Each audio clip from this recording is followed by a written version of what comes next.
नमस्कार. चांदवडपासून 25 किलोमीटर असलेलं हे केदराई माता मंदिर.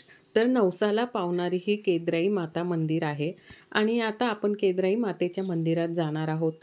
खूप छान असं मंदिर आहे. शेजारी ओझरखेड असं तलाव आहे. ओझरखेड हे गाव आहे छोटंसं आणि त्या गावात हे देवीचं मंदिर आहे. तर हिची जी आख्यायिका आहे, की ही नवसाला पावणारी देवी आहे. तर आज आपण आणि ह्या ठिकाणी जे वडाचे वृक्ष, इतके वडाचे वृक्ष आहेत, की खूप मोठे वडाचे वृक्ष आहे. तर आपण इथे देवीचं पूजेचं साहित्य घेतलेलं आहे. नारळ आणि वेणी, ओटी. तर आपण हे सगळं आणि इथे बघा, ह्या ठिकाणी एक शनिदेवाचं छान असं मंदिर आहे बाहेरच आणि त्या शनिदेवाच्या ठिकाणी समोरच वडाचे आणि इतके मोठे वटवृक्ष आहेत. तर खूप वटवृक्ष आहेत इथे. पिंपळाचे झाडं आहेत, वटवृक्ष आहेत. सगळीकडे पारंब्याच पारंब्या लोंबलेल्या आहेत आणि असं निसर्गरम्य वातावरणात तर ही नवसाला पावणारी ही देवी आहे. केदराई माता. तर मंदिर असं हे छोटंसंच आहे, पण इथे इथलं पावित्र्य खूपच महत्त्वाचं आहे. काही जण इथे एक कुंड आहे, तिथे अंघोळी करायला येतात. तर आता तिथे बरेच कुंड आणि बघा ह्या बायका तिथे ज्या कुंडामध्ये पूजा करून आणि नारळ जे बायका सोडतात, तर ह्या बायकांनी ते नारळ गोळा केलेलं आहे. त्यांनी ते गोळा करून आणि असं त्याचे खोबरं बाजूला काढतात. तर नवसाला पावणारी देवी आहे, त्याच्यामुळे इथे बरेच भाविक अंघोळी करायला येत असतात. त्यामुळे आणि आपला आता जो आहे तर याच्यात आपल्या देवी देवतांना ह्या महिन्यामध्ये नैवेद्य दाखवत असतात. ह्या याच्यात तर त्याच्यामुळे आता इथे सुद्धा एक वटवृक्ष होता. हा पिंपळाचा वटवृक्ष.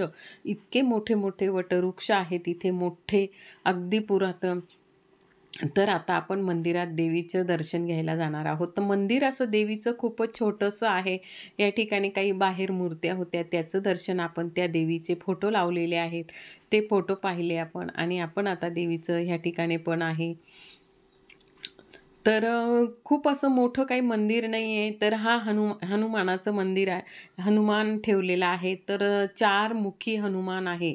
हा कुठेच आपल्याला बघायला मिळत नाही. हा अगदी वेगळा आहे ते मी तुम्हाला मागे नंतर दाखवणारच आहे. तर बघा, श्री क्षेत्र केदराई माता. तर इथे भाविक आपलं ओझरखेड चांदवडपासून 25 किलोमीटर अंतरावर आहे. इथे फलक लिहिलेला आहे, फोटो काढू नये. आणि इथे मंदिराच्या याच्यात आपण मध्ये गाभाऱ्यामध्ये जाणार आहोत आता. तर हे बघा, ह्या ठिकाणी बरेच भाविक जात होते आणि आपल्याला छोटं मंदिर असल्यामुळे तिथे दर्शन काही घेता येत नव्हतं. तर आपण आता मंदिरामध्ये जाणार आहोत आणि देवीचं दर्शन घेणार आहोत. देवीचं जे दरवाजा आहे तो छोटासा आहे, अगदी छोटंसं आहे. पण या ठिकाणी मी दर्शन घेतलेलं आहे देवीचं. छान असं हे दर्शन घेतलं आणि तिथे बघा, इथे छान असं हे देवीचं आहे आणि खूप काही देवीची सजावट केलेली नाही आहे, पण तिथे त्यांनी हिरवी साडी नेसवलेली आहे देवीला. तर असं छान असं हे छोटंसं मंदिर आहे केदराई मातेचं. तर मी आता तुम्हाला कॅमेरा घेऊन जवळून दाखवणार आहे. या ठिकाणी बघा, या ठिकाणी अशा बांगड्या टांगलेल्या आहेत. ज्यांची नवस असेल किंवा कोणी एखाद्या नवरदेव नवरी आल्यानंतर नवरीच्या हातातला जो चुडा असतो, तर तिथे ती बाई बसलेली तिची थोडी माहिती सांगत होती, पण मी तिचा आवाज कट करून टाकलेला आहे. तर त्याच्यानंतर आपण इथे बाहेरच्या गाभाऱ्यात हे देवीचं छान अशी ही जांभळ्या कलरची साडी नेसवलेली आहे देवीला. मंगळसूत्र आहे आणि छान गळ्यात माळ घातलेली आहे छान अशी. आणि ही केदराई माता, असं छान असं आपण इथे केदराई मातेचं हे दर्शन घेतलेलं आहे. बघा, अशी ही केदराई माता, इथे अखंड दिवा चालू आहे छान असं. तर आपण दुसऱ्या बाजूने, मी तुम्हाला म्हटलीच, की दुसऱ्या बाजूने इथे महादेवाची पिंड आहे आणि इथे बाहेर नंदी आहे. ते महादेवाचं जे आहे ते पण छोटंसं आहे आणि हा 4 मुखी हनुमान आहे. तर चारही बाजूंनी दिसणारा तो हनुमान आहे. वेगळा आपल्याला आजपर्यंत असं कुठेच दिसलं नसेल ते असं हनुमानाचं मंदिर. तर ह्या ठिकाणी इथे वरती शेंदूरमुखी गणपतीचं चित्र आहे, हे लावलेलं आहे आणि ह्या ठिकाणी 4 मुखी हनुमान आहे. मी तुम्हाला इथे बघा 1, 2 आणि चारही बाजूने मी फिरून दाखवते की ह्याला हा 4 मुखी हनुमान आहे. बघा ह्या ठिकाणाचं वैशिष्ट्य 4 मुखी हनुमान. बघा असे बरेच भाविक येतात आणि त्याला माळ घालता आहेत. तर व्हाईट रुईचे जे पानं असतात त्याची माळ आपल्याला इथे ह्या हनुमाला घालाय. तर इथे गोमुख आहे, ह्या ठिकाणापासून पाणी येतं आणि हे कुंड आहे. तर इथे भाविक असे बरेच भाविक इथे अंघोळीसाठी येत असतात. तर इथे काही लहान मुलं करत होते. मी लहान मुलांचंच दाखवलेलं आहे. बघा किती सुंदर असं हे गोमुख केलेलं आहे आणि त्या गोमुखाखाली बरेच जण कुंडामध्ये अशा अंघोळी करतात. तर इथे बऱ्याच बायकासुद्धा येतात, पुरुष, बायका.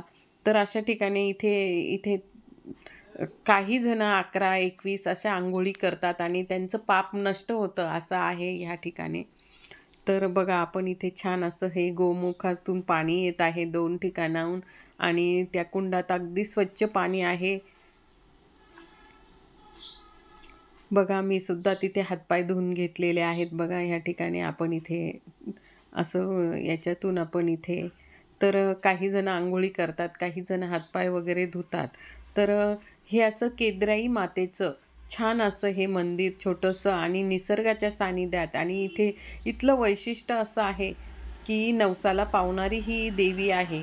त्यामुळे बरेच भाविक येत असतात आणि तिथे आता तर सध्या नैवेद्य घेऊन येणारे भाविक होते आजूबाजूचे खेड्यावरचे.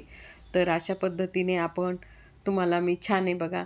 नंतर इकडे जुनं एक मंदिर आहे. ते जुनं मंदिराकडे पण आपण जाणार आहोत. ह्या इथून आपण जुनं मंदिर आहे.